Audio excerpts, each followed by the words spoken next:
Boa tarde a vocês, a senhoras e senhores. Hoje nós estamos aqui na companhia do diretor-geral da Polícia Federal, do diretor Rodrigo Teixeira e também do secretário nacional de Segurança Pública, Tadeu Alencar. E nós vamos prestar informações sobre a conclusão do recadastramento de armas e os próximos passos, assim como também sobre uma importante operação que houve hoje contra uma organização criminosa que atua no que se refere ao tráfico de drogas. Em primeiro lugar, sobre recadastramento de armas. Nós temos esses números finais. Nós podemos ver que o recadastramento foi um sucesso, na medida em que, em primeiro lugar, com relação a armas de uso permitido, nós tivemos até o cadastramento de mais armas do que o previsto, ou seja, mais de 12 mil armas que não estavam originalmente no escopo do recadastramento acabaram por ser recadastradas. Nós tivemos, em relação às armas de uso restrito, praticamente uma taxa de quase 100%, se nós olharmos, de 50 mil previstas, 44 mil foram recadastradas. Nós, portanto, ultrapassamos, inclusive, a nossa previsão inicial de 80%, nós ultrapassamos em muito esse percentual e temos 6.168 armas de uso restrito que não foram recadastradas. Essas armas de uso restrito que não foram recadastradas estão agora integrando uma operação que a Polícia Federal começou hoje, chamada Operação Day After, que se destina à prisão de pessoas e à apreensão de armas.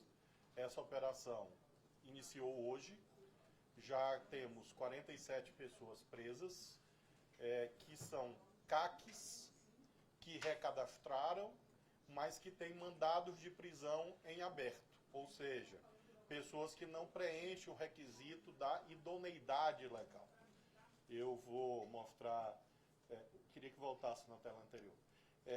Nós temos esses 6.168, portanto, que serão alvo dessa operação, porque a partir de hoje eles estão administrativamente numa situação de irregularidade e estão em flagrante de um crime previsto no artigo 16 da Lei 10.826, que é de 2003. Então, essas pessoas estão em flagrante. Por quê?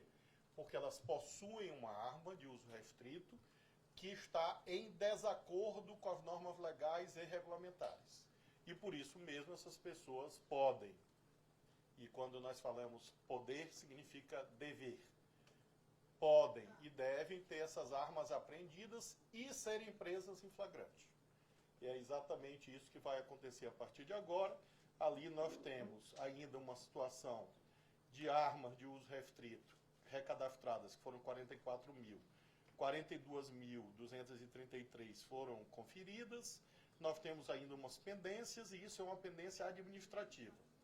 Aí vamos para a próxima tela. O alvo da Operação Day After, começada hoje, são exatamente CACs ou possuidores de mandados de prisão em aberto por vários crimes.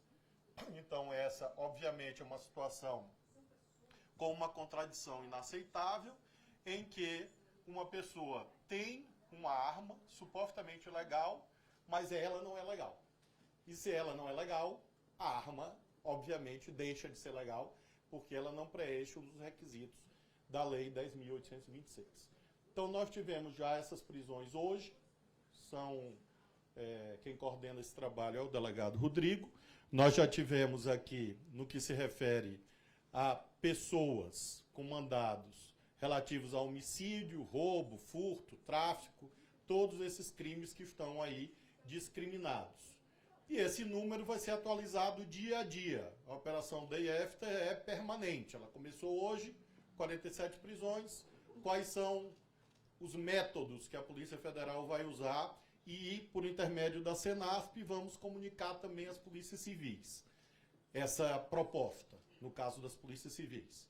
De um lado, verificar CACs com mandados de prisão em aberto, e esse é um cruzamento do Banco de Recadastramento com o Banco Nacional de Mandados de Prisão do Conselho Nacional de Justiça, e aí nós identificamos pessoas que estão nessa conjuntura e temos agora mais 6.168 alvos em potencial.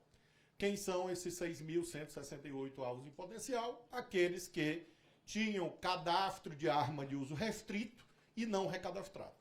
E que nós vamos trabalhar na análise do recadastramento para exatamente fazer com que essas armas, possivelmente em alguns casos, que estão em poder de organizações criminosas, sejam adequadamente identificadas. Nós tivemos também, hoje, para finalizar essa exposição e colocar à disposição a nossa equipe para questionamentos, nós tivemos também a operação relativa a essa organização criminosa atuando predominantemente no Paraná. Nós temos uma parceria da Polícia Federal com a Receita Federal e a Polícia Civil do Paraná. Essa operação atinge cifras bastante significativas e por isso nós destacamos hoje para a apresentação. Então, nós tivemos a apreensão aproximada no curso da operação de 5 toneladas de cocaína, dinheiro 1.200.000, bloqueio de bens no valor de R$1 bilhão. Por que é significativo isso? Porque consolida uma diretriz de, além da apreensão de armas, de droga, de dinheiro, você descapitalizar as organizações criminosas. Então, nós temos algumas imagens de hoje, dinheiro apreendido, né? Nós temos drogas apreendidas. Ali dá para identificar claramente a parceria da Polícia Federal com a Polícia Civil do Paraná. E nós temos alguns imóveis de luxo situados em vários estados. Nós estamos falando de prédios inteiros usados para lavagem de dinheiro de tráfico de drogas. Então eu não estou dizendo que esses prédios são inteiros, mas há casos de prédios inteiros e apartamentos também. A soma desses imóveis chega aproximadamente a R$1 bilhão, mostrando exatamente a força desta organização que faz essa lavagem de dinheiro, que tinha o Porto de Paranaguá como referência, mas que lavava dinheiro em Santa Catarina, por exemplo, Balneário Camboriú e outras cidades brasileiras. Então também foi uma operação muito exitosa da Polícia Federal com a Receita Federal e a Polícia Civil do Paraná, e mostra o modelo que nós estamos adotando, exatamente nessa linha de afirmação da autoridade da lei. Finalmente, uma notícia sobre Yanomamis. Nós fizemos uma reunião para instaurar a última fase de desintrusão.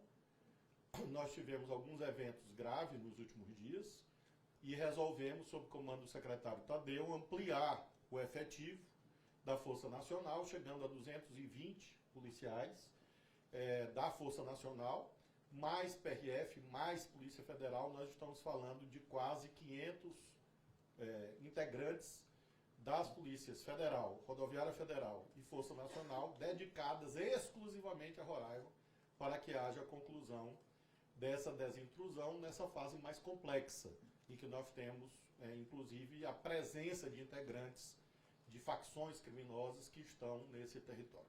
Eram essas informações e tanto eu quanto o Dr. Andrei, como o Dr. Rodrigo, o Dr. Tadeu, estamos à disposição de eventuais questionamentos. Raquel Lopes, da Folha de São Paulo. Boa tarde. Dá uma batidinha. Boa tarde. Há pessoas presas que não recadastraram armas e há mais mandados de prisão em aberto? Quantos, no caso? Boa tarde a todos e a todas. Existem mais mandados de prisão, mas a questão do mandado de prisão que a gente tem que fazer um cotejamento, porque tem a mesma pessoa, às vezes, ela tem 3, 4, 5 mandados de prisão. E às vezes já está presa por um motivo e a gente vai atrás na captura e ele já está preso por outro motivo. A captura pode ser mandado de prisão no Pará e ele está preso, por exemplo, no Maranhão ou em Minas. Então, por esse motivo, a gente está fazendo um levantamento. Então, não tem assim um número que eu posso precisar quantos mandados de prisão exatamente abertos. Mas estamos fazendo esse levantamento. Esses 47, com certeza, tinha mandado de prisão e tem mandado de prisão e foram capturados, vamos dizer assim, hoje. A outra pergunta? E se eles recadastraram a arma. Exatamente essa a situação. Essa é exatamente a situação inusitada. São pessoas que acham que a arma dela que as armas deles eram legais. Mas, na verdade, as armas supostamente poderiam ser legais, mas os detentores eram ilegais porque, obviamente, uma pessoa que tem um mandado de prisão em aberto contra si não preenche o requisito da idoneidade moral. E por que nós destacamos isso? Para mostrar o nível de desorganização que vigorava antes em relação a isto.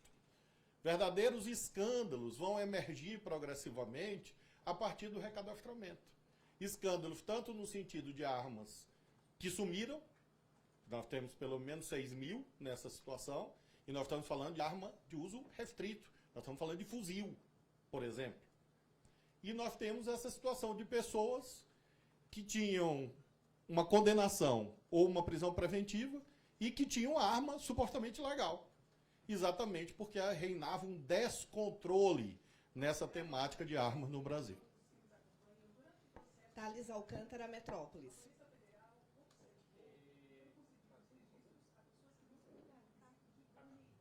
Boa tarde. Eu tenho uma pergunta sobre esse tema, mas eu queria só receber uma outra pergunta sobre outro tema, que é o seguinte.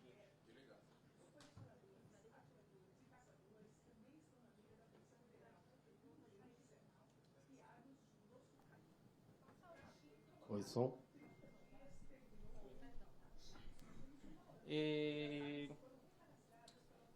Sobre a operação de hoje, eu queria saber se já estão definidas as regras que vão valer agora, as regras em relação às armas, à posse de armas, se vocês já estão definidas e se dá para adiantar alguma coisa.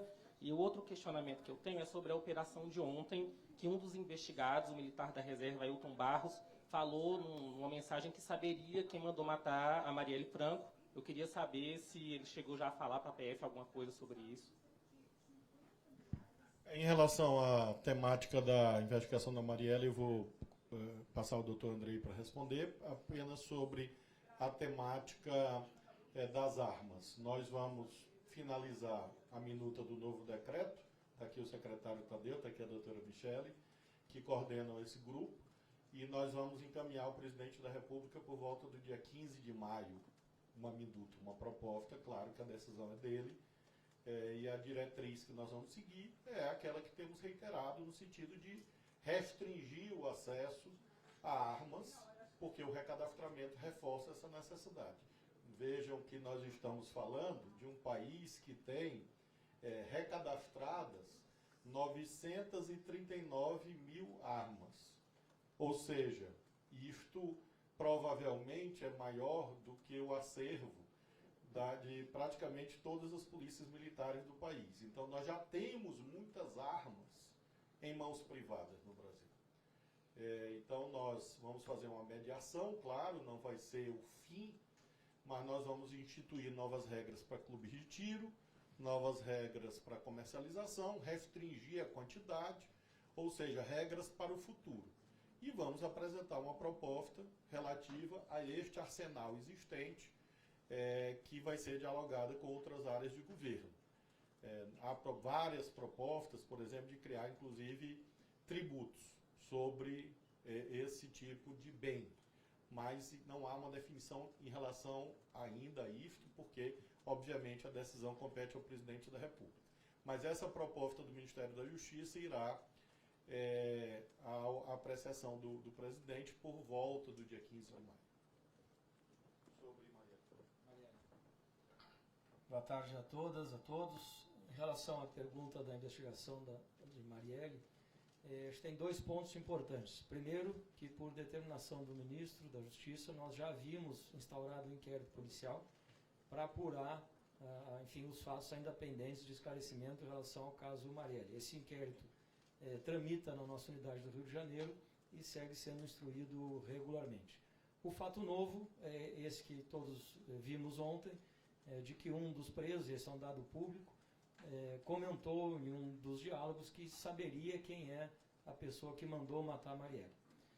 Essa operação foi ontem, né, o caso dele, a maioria dos presos se reservou o direito de ficar em silêncio para ter acesso aos autos e os advogados, enfim, poderem conhecer melhor a investigação, e certamente ele vai ser reinquirido, vai ser questionado sobre isso, assim como feitas as análises de todo o material apreendido, celulares, mídias, acesso a nuvens, perícias, outros interrogatórios que a gente venha a fazer e que vão poder dar o norte nesse processo, que muito provavelmente será solicitado compartilhamento de provas desses dois processos para que a gente siga a instrução regular, tanto de um quanto de outro processo, mas cada um cuidando da sua temática específica.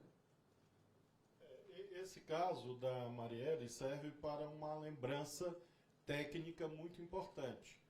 Existe no direito brasileiro a consagração da permissão da chamada serendipidade. O que significa isso? Significa que se você estiver investigando quem furtou aquela bandeira, mas no meio dessa investigação aparece o furto dessa TV, a investigação não só pode, como deve ser feita sobre a TV. Ou seja, é a prova achada. Todo o material relativo às apreensões realizadas ontem, que se refere primordialmente ou primariamente à falsificação de cadastros, o chamado peculato eletrônico, e também a falsidade, o uso de documento falso, infração de norma sanitária, associação criminosa, ou seja, esse conjunto de crimes constitui um objeto da investigação.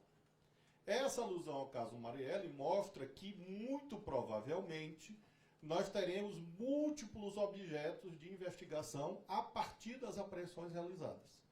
Isso não só pode, como deve ser feito. Por isso que, às vezes, nos perguntam, quanto tempo?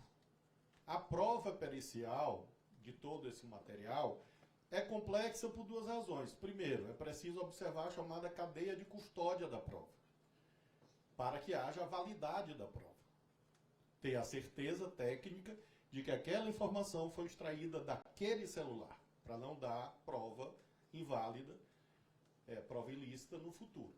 E a outra razão é exatamente a serendipidade. Você não vai olhar apenas, a Polícia Federal no caso, né, não vai olhar apenas o material relativo à vacinação. Vai olhar tudo.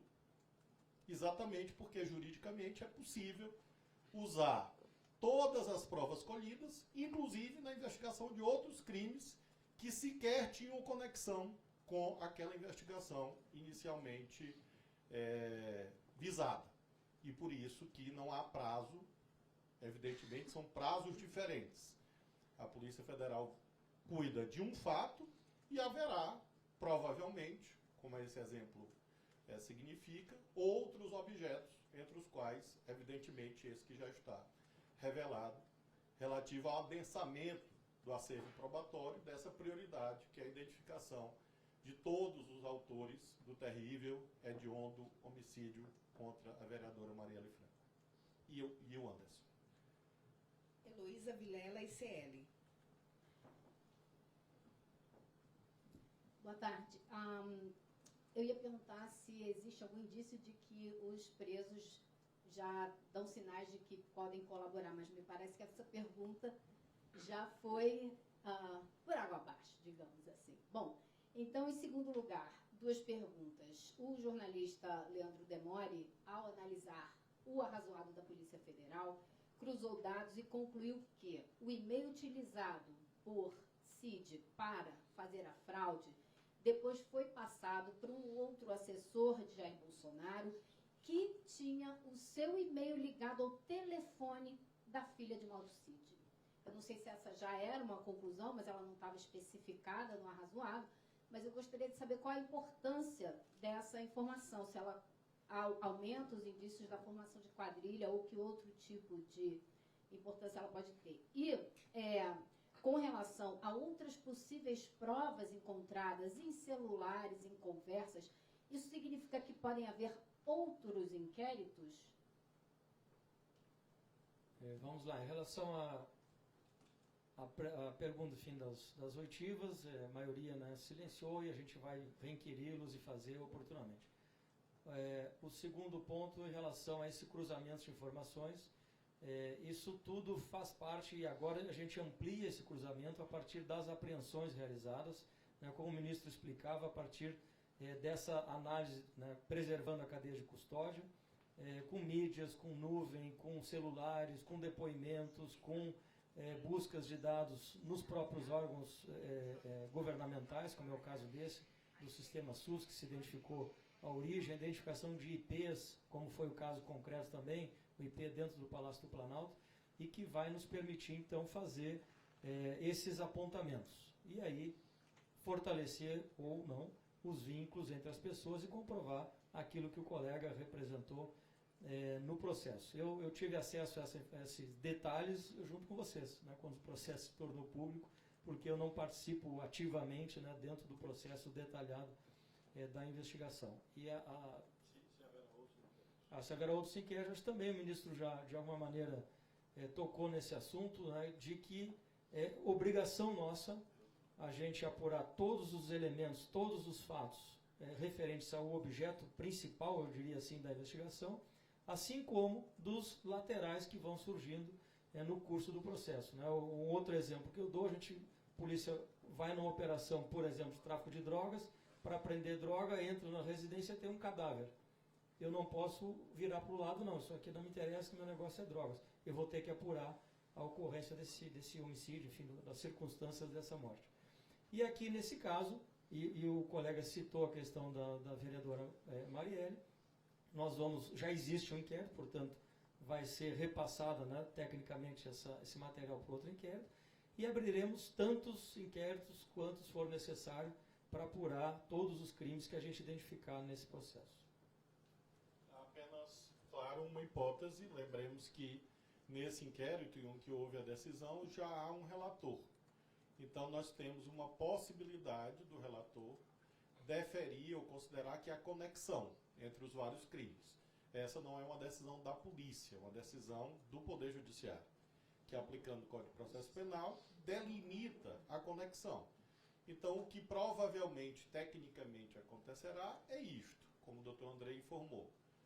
Fatos que tenham conexão permanecem na mesma relatoria, no caso do ministro Alexandre de Moraes, e esse é um juízo exclusivo do Poder Judiciário, não é um juízo policial. E aí caberá ao Supremo dar os encaminhamentos se houver ou considerar que há conexão entre fatos que surjam. Fatos em que não haja conexão, aí é isso que o doutor Andrei informa. Se esses fatos já tiverem inquérito instaurado, por exemplo, assassinato, homicídio da Marielle, essas provas vão para esse inquérito. Fatos novos, que eventualmente possam surgir, aí são instaurados novos inquéritos policiais, se não tiver conexão com inquéritos já instaurados. Daniel Cruz, TV Record. Oi, ministro. Boa tarde. Uma coisa que não ficou clara para mim é sobre o CAC, que está ilegal e tentou legalizar a arma.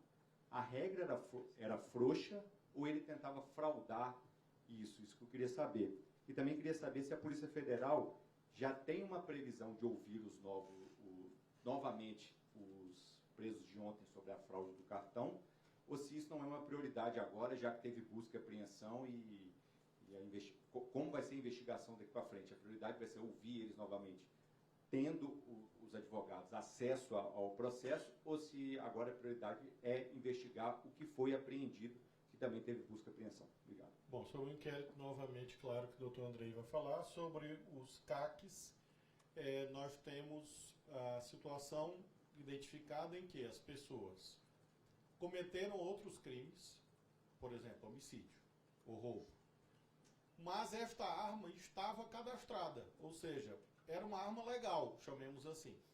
Só que, ao efetuarmos o recadastramento, e daí a importância, ficou identificado que essa pessoa não preenche um dos requisitos da Lei 10.826 para possuir arma. Por quê? Ela é inidônea, ele é um homicida. Ele agrediu a mulher, ele matou uma mulher, praticou um feminicídio. Como é que essa arma é legal? O que mostra que havia um absoluto descontrole, uma irresponsabilidade no que se refere a essa profusão de armas, em que pessoas que eram identificadas pelo Poder Judiciário como perpetradores de crimes possuíam supostamente armas legais. A Operação Day After, obviamente, o recadastramento acabou ontem, ela começa hoje, e ela tem esse nome, ela foi, obviamente, evidentemente organizada pela Polícia Federal há alguns dias, para que houvesse exatamente essa continuidade. O recadastramento, ele cumpriu a finalidade de identificar as armas de modo seguro, identificar pessoas, identificar armas que, entre aspas, sumiram e permitir, portanto, ações administrativas na esfera policial e nas ações criminais, com a aplicação do artigo 16 da Lei 10.826, e também subsidiar o trabalho de elaboração da nova norma. Porque, por exemplo, na nova norma, nós vamos fixar ainda mais claramente o controle para que não aconteça isto, de uma pessoa que praticou feminicídio receber do Estado autorização para portar uma arma. Era esta a situação que nós tínhamos até o dia de ontem. Sobre os inquéritos, eu vou passar ao doutor Andrei, porque eu não tenho conhecimento lá. Em relação às oitivas, né, de todos os presos e todos os demais que o ministro Alexandre nos autorizou, né, é importante lembrar que o processo é conduzido pelo relator e ele que determina as diligências que vamos executar. Sim, já há uma interlocução com todos os advogados, especialmente aqui me referindo aos investigados que estão presos, para que a gente também respeitando, e essa é uma preocupação da Polícia Federal, do Ministério da Justiça, de respeitar devido processo legal, o direito à ampla defesa, e permitindo, portanto, que os advogados tenham acesso aos autos, todos já tiveram desde ontem, e à medida que formos nesse diálogo com as partes, a gente vai, então, marcando todas as oitivas. Portanto, há sim, né, eu não diria pressa, né, que a pressa pode trazer prejuízos, né, ao processo, mas há sim a necessidade de um processo célere, até em respeito à investigação ao ministro relator. Eduardo Gonçalves, do jornal o Globo. Boa tarde. Tendo em vista que essas armas estavam cadastradas no Sigma, e essas pessoas tinham autorização do Exército para possuir essas armas, é possível dizer que o Exército não monitorava, não fazia a fiscalização dessas armas? Qual foi a conclusão que vocês chegaram, até por causa dessa análise preliminar? O que nós estamos acentuando desde o dia 1º de janeiro, com o novo decreto editado pelo presidente Lula, que a Lei 10.826 foi mal aplicada no que se refere a essa ideia do Sigma. O Sigma pode existir, nós não somos contra, não é um assunto que nos caiba opinar. Mas a lei tem uma diretriz muito clara. Existe um cadastro único de armas no Brasil, que se chama SINARME. Isso está na lei. Quem abre a Lei 10.826 está lá no artigo 2º. Artigo 1º, 2º, 3º, logo no início, falando do SINARME.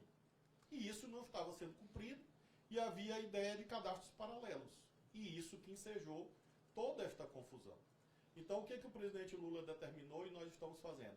A unificação em um só cadastro, chamado SINARME. Esse é o sistema de cadastro de arma no Brasil, seja de uso permitido, seja de uso restrito. O Sigma pode continuar a existir? Pode, porque a lei permite. Mas sem prejuízo de que um CAC ou qualquer outra pessoa tem que cadastrar sua arma no SINARME. É isso que nós estamos propiciando com essas medidas que o presidente determinou. E aí aprimorando o controle. Porque a Polícia Federal, sob o comando do Dr. Rodrigo, neste caso, está tendo e terá ainda mais meios para poder aprimorar este controle e criar um controle real de armas no Brasil, que não existia por quê? Não existia porque havia uma ideologia de armamentismo. E esta ideologia de armamentismo era funcional, instrumental para negócios privados. Tinha gente ganhando dinheiro com este descontrole. Que nós estamos, portanto, separando o joio do trigo. Nós não vamos encerrar a atividade do setor de armas no Brasil, porque nós respeitamos a lei. A Lei 10.826, em vigor, não impõe o fim do setor de armas no nosso país. Eu digo que o setor de armas abrange comércio, uso, posse e assim sucessivamente. A Lei 10.826 é a nossa referência. Com o decreto, nós não vamos contrariar a lei. Agora nós estamos cumprindo a lei. Que a lei nunca foi de descontrole, de responsabilidade, liberou geral. Isso surgiu em 2019 com essa ideologia nefasta de que a pessoa ter uma arma é uma coisa boa para ela. E eu não quero nem discutir se é boa para ela, eventualmente. Mas certamente, com esse nível de descontrole, é péssimo para a sociedade. E é isso que está mais uma vez provado no momento em que a gente revela que pessoas com mandado de prisão, expedido pelo Poder Judiciário, tinham armas que estão sendo agora apreendidas. E claro que os mandados de prisão estão sendo cumpridos, né? Então as duas coisas são ao mesmo tempo. Fábio Amato, TV Globo. Boa tarde. Sobre a operação de hoje, eu queria se os senhores pudessem me dar uma explicação do motivo de haver mais armas não restritas cadastradas na PF do que no Sigma, e o motivo das restritas não terem sido totalmente cadastradas. E sobre a operação de ontem, queria saber se a Polícia Federal tem informação de que efetivamente o Bolsonaro, filha, os ajudantes, usaram os comprovantes de vacinação para entrar nos Estados Unidos ou em qualquer outro lugar. Se existe uma explicação, se foi dada explicação para os dólares do CID, e o que mais foi apreendido, tem informação de um pendrive, alguma outra coisa? Sobre a questão das armas, o que ocorre é que talvez, pessoas que tinham arma de uso permitido, pretéritas, ou seja, anteriores a 2019, foram e fizeram o recadastramento sem necessidade. Lembra que o recadastramento que nós fixamos, que o presidente Lula determinou, é a partir de 7 de maio de 2019. Então pode ser que alguém que tenha uma arma registrada em 17 tenha recadastrado. Nós vamos depurar isto agora, é uma possibilidade.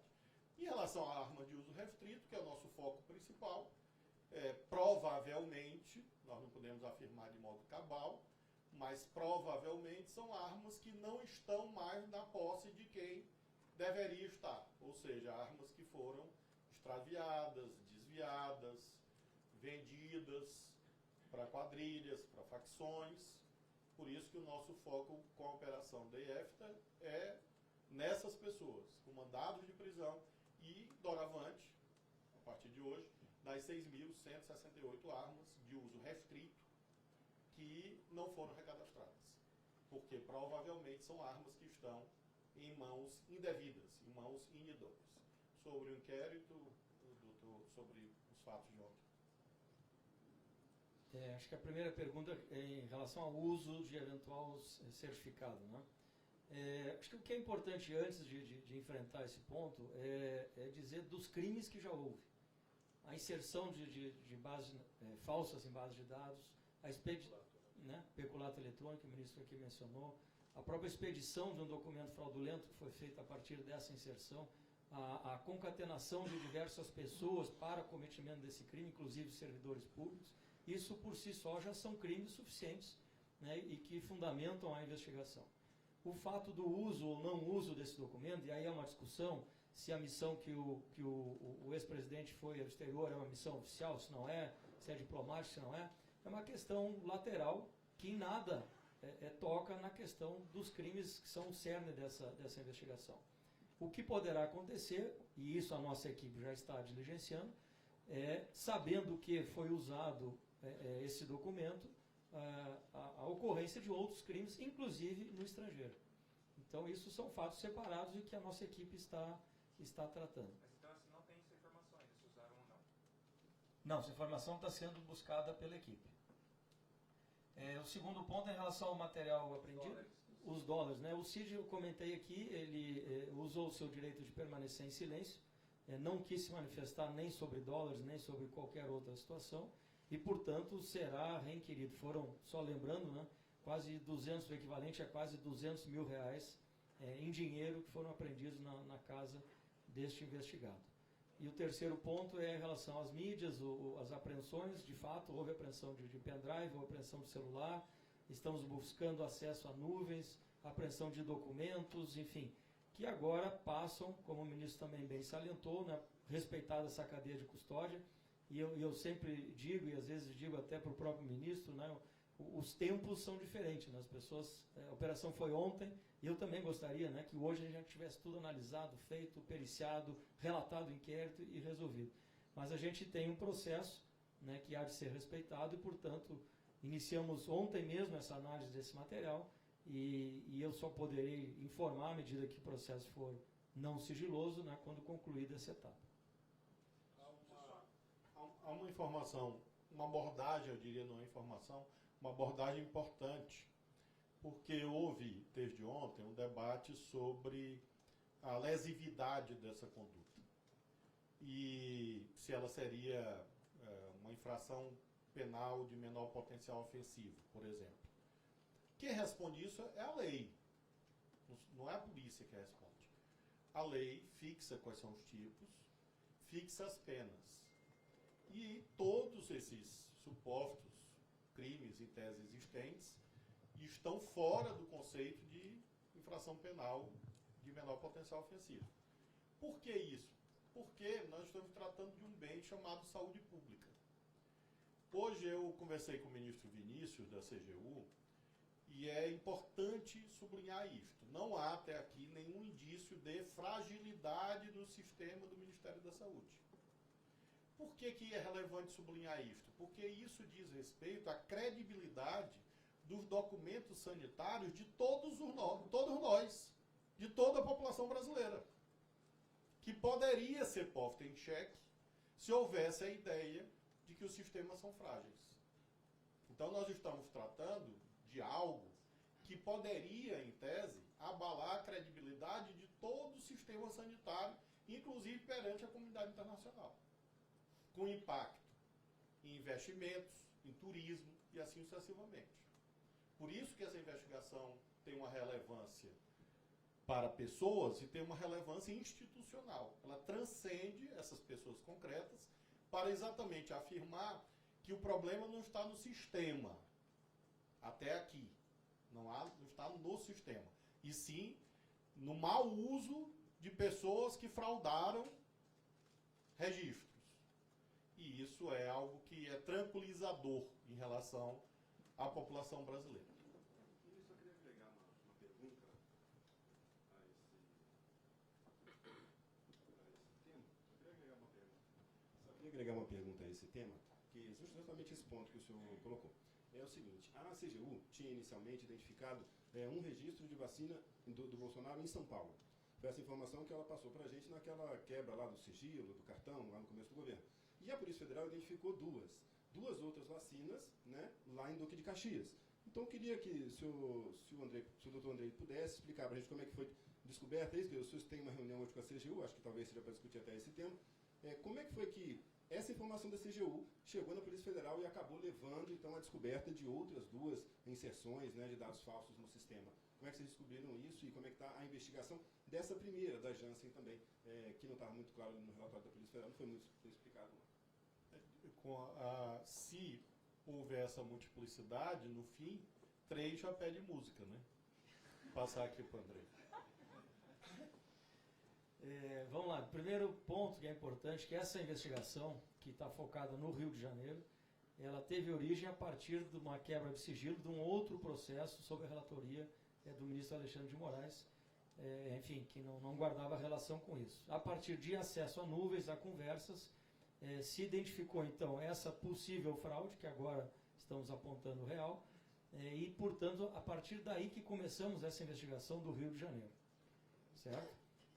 Em determinado momento a CGU também fez as suas apurações, como é do seu dever legal, e também informou a Polícia Federal que, olha, além desses casos do Rio de Janeiro, há outro caso, pelo menos mais um caso, de uma vacinação em São Paulo.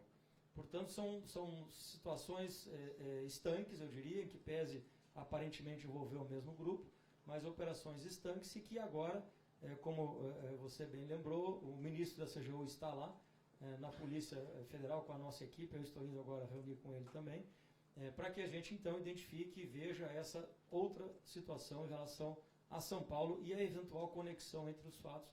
Né? O ministro também explicou a questão técnica de conexão, enfim, se faremos uma investigação à parte ou isso fará parte do contexto da investigação do Rio de Janeiro. Mauro Cid também pode ter capitaneado isso?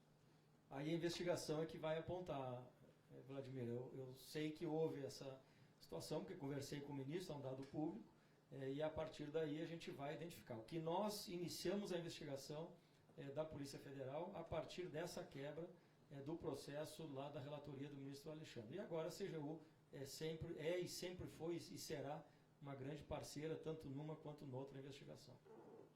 Giovana Inoi, CNN. Boa tarde. Sobre a operação de hoje, eu queria saber se tiveram mandatos que foram expedidos hoje, que não foram cumpridos porque as pessoas não foram encontradas, e como esses casos serão monitorados e quantas pessoas foram. E sobre a operação de ontem, eu queria saber por que o passaporte do Bolsonaro não foi apreendido, se teve a decisão judicial. Bom, em relação a hoje, sobre a operação Day After, sobre CACs, ela é contínua e sim, há mandados de prisão que ainda estão sendo cumpridos. Nós temos uma estimativa que ultrapassa em muitos 47 já cumpridos, mas a operação começou hoje, ela é contínua, não tem data para acabar. Quais são os dois focos? Primeiro, cumprir os mandados já expedidos, que ultrapassam os 47, mais algumas dezenas, e também iniciar a operação sobre os 6.168 possuidores de arma de uso restrito que não recadastraram e que estão, portanto, doravante em situação de flagrante delito em relação ao artigo 16 da Lei 10.826. Eu só queria complementar sobre o passaporte. Da colega, além do passaporte. Boa tarde, desculpa a intromissão ali na pergunta da colega, mas é porque tem relação, Isis Tassiarini, repórter da CBN. Além do passaporte, ontem o ex-presidente disse que policiais tentaram também apreender uma pistola, mas que ele chegou a argumentar, falando que o condomínio não tinha a segurança necessária e que a arma acabou ficando com ele. Eu queria saber o porquê, se ele, como militar da reserva, tem direito ao posse ou ao aporte de arma. Ok. Em relação ao passaporte, e aí é oportuna a pergunta, porque eu acho que é uma dúvida que muitos viram na decisão, né, a autorização para a apreensão do passaporte. E que é um modelo padrão, e o próprio Supremo, né, já emitiu uma nota esclarecendo isso, né, é um modelo padrão de expedição de mandados, e que a equipe da investigação é que vai identificar da necessidade ou da pertinência da apreensão de determinado objeto na residência em relação aos possíveis objetos contidos no mandato. Não há impedimento de saída do país, não é objeto da investigação nada referente a isso, e, portanto, o entendimento comum, tanto nosso quanto da relatoria do processo, é da desnecessidade, pelo menos no momento de apreensão desses passaportes. Em relação a armas, a gente segue a lei, né? Se o cidadão, seja ele militar, seja civil, tem uma arma registrada dentro da sua residência, com registro válido, recadastrada no SINARME, ele tem direito a manter essa arma. Então, no caso concreto, foi feita a análise dessa arma, consultados os bancos de dados, identificado que é um armamento regular e atende todos os requisitos legais. Portanto, não havia o porquê legalmente de apreendermos esse tipo de armamento. Para complementar nesse capítulo, Bolsonaro deveria depor ontem, às 10 horas. Esse depoimento não aconteceu. Existe alguma negociação, uma outra data? Como é que está andando isso? A polícia tem 65 mil inquéritos, eu não sei os detalhes de cada um deles, né? Claro que tem alguns com maior apelo, mas em todos eles, essa autonomia do investigador, da equipe que está investigando, de entender o melhor momento e coordenadamente também com as partes, para fazer a intimação, né, no momento que for oportuno a investigação e também que permita, como eu já disse, a obediência às regras legais, especialmente do devido processo legal e da ampla defesa. Nesse aspecto, há uma lembrança importante que o Supremo, no curso da Operação Lava Jato, entendeu que ninguém é obrigado a depor. Então, a Polícia Federal não pode, por exemplo, fazer condução coercitiva para depor. Isso era no passado.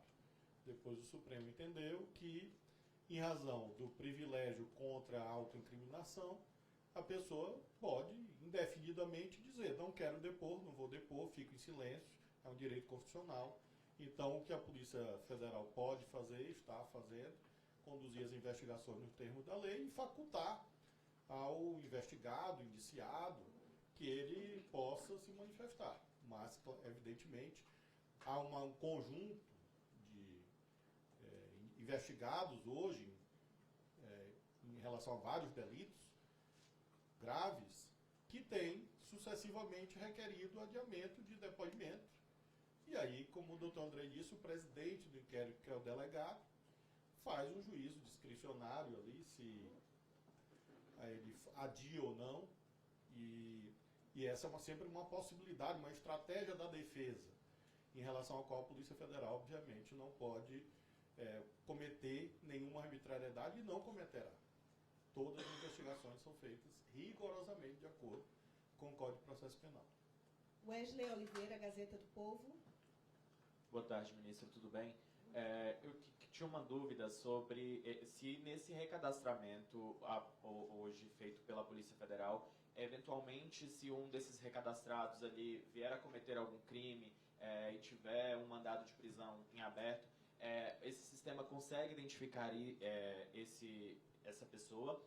E uma outra dúvida que eu tenho é em relação ao novo decreto que vai regulamentar, que o senhor falou que vai ser publicado ainda em maio. Como que tem sido feita essa negociação junto ao Congresso Nacional, que a gente sabe que tem um lobby lá dentro para assustar o decreto do Lula, e se o senhor teme que, de certa forma, a bancada pode sustar o decreto o novo decreto do presidente?